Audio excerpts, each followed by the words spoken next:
Today is 11th मार्च और आज task 10 आपको मिलेगा। और अब से मेरी कोशिश होगी कि आपको थोड़ा और ज़्यादा मैं सिस्टमेटिक वे में टास्क दे पाऊँ, क्योंकि English general awareness, aptitude and reasoning जो मुझे आप लोगों से रिव्यू मिले हैं कुछ बच्चों के, आप लोग इनको नहीं कर पा रहे हो, क्योंकि ये चीज़ मैंने आपके ऊपर छोड़ दी थी कि आप कहीं कहीं से प्रैक्टिस कर लेना। तो मैं आपको टू द पॉइंट बताऊंगा कि आपको कहाँ से पढ़ना है और कितना पढ़ना है। इसके अलावा जो आप पढ़ोगे वो एडिशन में ही होगा, लेकिन आपको एटलीस्ट ये कर लेना है। दूसरी चीज़ कि आपके पास दिन जो हैं बहुत कम बचे हैं। कम दिनों में ऐसा होता है कि आप बहुत ज़्यादा पढ़ने की कोशिश करते हो और at last, at the end of the day आप कुछ भी नहीं पढ़ते हो।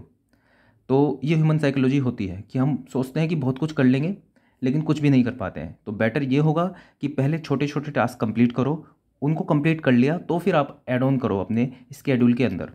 तो मेरा मकसद ये रहेगा कि आपको ऐसी छोटे छोटे टास्क दूं कि आप एटलीस्ट पर डे, अगर आपकी बहुत कम भी पढ़ाई हो तो आप इतना कर लो, ताकि चांसेस आपके हाई रहें कि आपके डीडीए जेई के एग्ज़ाम में 100+ मार्क्स आ जाए। तो मैं सब चीज़ें कवर करने की कोशिश करूँगा। अच्छा, इसके साथ मैं एक चीज़ और ऐड ऑन आपको बता दूँ कि आज से मेरी ईएससी मेंस की कोचिंग जो है स्टार्ट हो गई है।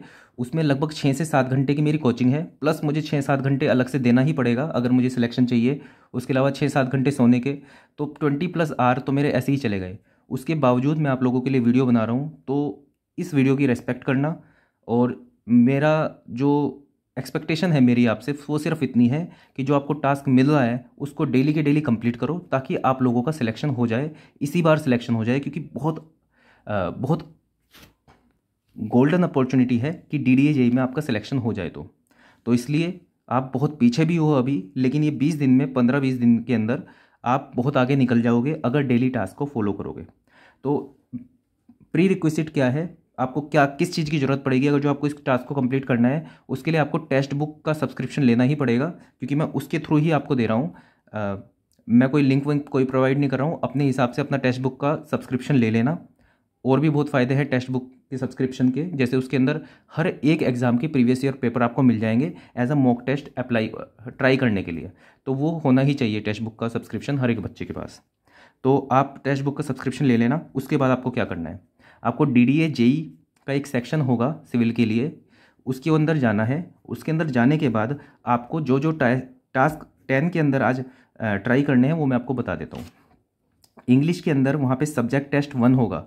इसके अंदर 15 क्वेश्चन होंगे। ये आपको 15 क्वेश्चन आपको ट्राई करने हैं और सीखने हैं। इन 15 क्वेश्चन के आप शॉर्ट नोट्स बनाओगे। जो चीज़ आपको नहीं आती होगी, कोई आपने एंटोनिम सीखा, कोई आपने सिनोनिम सीखा, देखो आपको इतना करना है कि आपके एग्ज़ाम से पहले, डीडीए जेई के एग्ज़ाम से पहले, एटलीस्ट टेक्स्ट बुक के अंदर जितने भी टेस्ट दे रखे हैं वो सब आप कंप्लीट कर लो।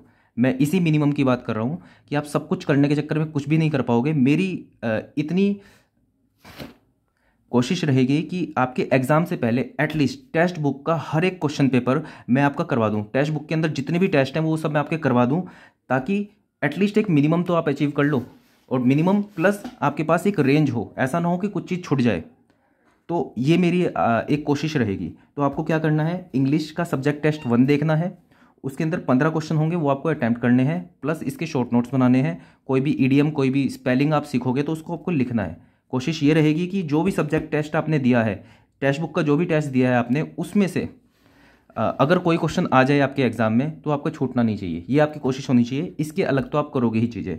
तो आप सब्जेक्ट टेस्ट 1 दोगे, 15 क्वेश्चन होंगे इसके अंदर, मिनिमम ये 15 क्वेश्चन आपको करने हैं, इनके शॉर्ट नोट्स बनाने हैं। आगे चलते हैं, जनरल अवेयरनेस का सब्जेक्ट टेस्ट 6 है, वो आप दोगे। इसके अंदर भी 15 क्वेश्चन है। जो भी जीए के जितने भी क्वेश्चन होंगे वो आपको रट लेने हैं। आपको लगेगा कि ये तो अलग अलग जगह से है, मेरा बस मानना ये है कि जितने उसके अंदर हैं वो सब याद कर लेना। इसके एक्स्ट्रा कुछ पढ़ना हो तो पढ़ लेना। देखो, जैसे जनरल अवेयरनेस के उसके अंदर 15 क्वेश्चन है। 15 क्वेश्चन में से जैसे मान लो क्वेश्चन नंबर 3 आपका फंडामेंटल राइट्स का आ गया। अब उस फंडामेंटल राइट्स के क्वेश्चन के अंदर नीचे एक्सप्लेनेशन भी पूरी होगी। तो उस एक्सप्लेनेशन के अंदर फंडामेंटल राइट्स के सभी फंडामेंटल राइट्स आपको दिए होंगे, तो उनकी जो थ्योरी होगी वो भी आपको शॉर्ट नोट्स में लिखनी है। मतलब ये क्वेश्चन तो 15 होंगे, लेकिन इनकी जो थ्योरी है वो आपको सब एक शॉर्ट नोट्स की तरह रखनी है और उनको रिवाइज करना है। अगर आप ज़्यादा कुछ नहीं पढ़ पा रहे हो तो एटलीस्ट इतना पढ़ लेना।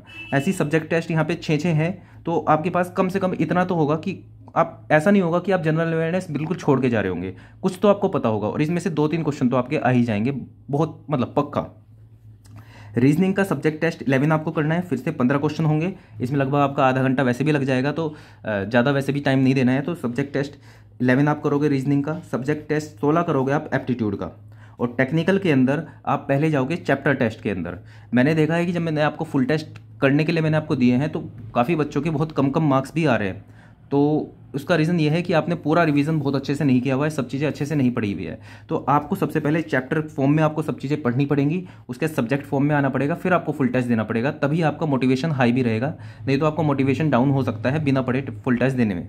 तो आपको क्या करना है कि chapter test 1, chapter test 4, 7, 11, 14, 21 and 23, 1, 2, 3, 4, 5, 6, 7, ये 7 टेस्ट देने हैं। इसके अंदर 20-20 क्वेश्चन आपको मिलेंगे, तो ये सब आपको देने हैं आज ही, ठीक है। अच्छा, इसको आप 2 तरह से अप्रोच कर सकते हो। पहला तो ये आपको इसको टेस्ट की तरह भी दे सकते हो कि आपने 20 क्वेश्चन 20 के 20 एक बारी में आपने टेस्ट दिए, और उसके बाद आपने उनकी सॉल्यूशन देखे, सॉल्यूशन देखने के साथ साथ उनके नोट्स भी बनाए आपने, और जो आपने सॉल्यूशन देखे उसकी थ्योरी पढ़ी, कहीं से आपको नोट्स में से रेफर करना पड़ गया तो नोट्स से भी देखा। मतलब चैप्टर टेस्ट के जैसे चैप्टर टेस्ट 1 है, इसके अंदर 20 क्वेश्चन है।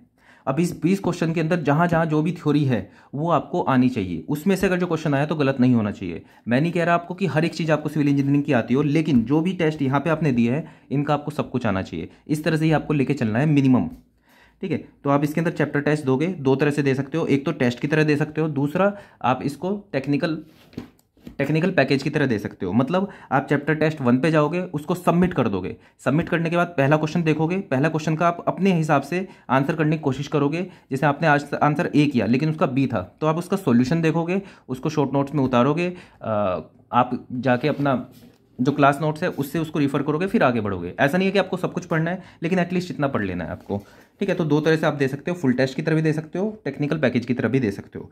तो ये सब आपको आज ही करने हैं। टास्क 11 में मैं आपको दूसरे टास्क दूंगा, वो आपको करने हैं। ऐसे ही आप 10-15 दिन में आपका लगभग पूरा कोर्स कंप्लीट हो जाएगा।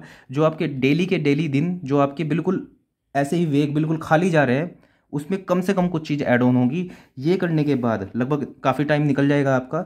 ये करने के बाद आप क्या कर सकते हो, अपने शॉर्ट नोट्स को रिवाइज करोगे फिर पूरा दिन, ठीक है। तो ये करना है, प्लस आपको शॉर्ट नोट्स रिवाइज करने हैं अपने, और पिछला जो भी आप कर चुके हो उसको रिवाइज करना है। तो टास्क 10 आपका ये रहेगा, बिल्कुल इस तरह से ही स्ट्रेटेजिक फॉर्म में आपको मैं दूंगा डेली टास्क। ये आप कंप्लीट कर लेना, आपके बहुत हाई चांसेस होने वाले हैं आपके सिलेक्शन होने के, क्योंकि आपका पूरा कोर्स कंप्लीट हो जाएगा ऐसे ही टास्क में। So that's all for this video. मेरी बस एक्सपेक्टेशन आपसे इतनी है कि टास्क डेली कंप्लीट करो। So that's all for this video, thank you.